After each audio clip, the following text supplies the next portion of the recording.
मैं मेरा नाम नसीम है, मेरे नाला तो आई है। मेरा बंदा वड्डी उम्र दा ते मर्जां नूं पट्ठे पुट्ठे पाउंदा।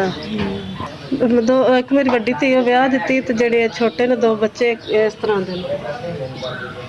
बड्डा मेरा बेटा वो भी इस तरह ही है, बीमार इस तरह ही, ते नाल ब्लड कैंसर का मरीज भी। ਉਹਦੀ तबीयत खराब ਸੀ, मैं नाल ले आ नहीं सकी। मैं पहले इत्थे ठोकर ते मकान ले रखे, हुण मैं किराया नहीं दे सकी ते मैं वापस पिंड चली गई। निक्के निक्के मेरे बच्चे ने ते एक बेचारे हैगे भी इस तरह, ते मैं रोजे रखनी, घर साडे कोई चीज़ नहीं है। इन्हां बच्चों नूं छड्ड के मैं घरों बाहर काम भी नहीं कर सकती। मैं बीमार हैगी, गैंठिए दी मरीज हाँ।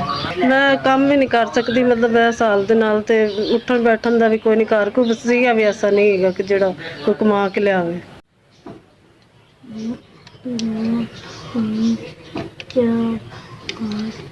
साढ़े पाँच हज़ार रुपया मैंने मिलिया। SVS का शुक्रिया ना, तुहाडे भला करे।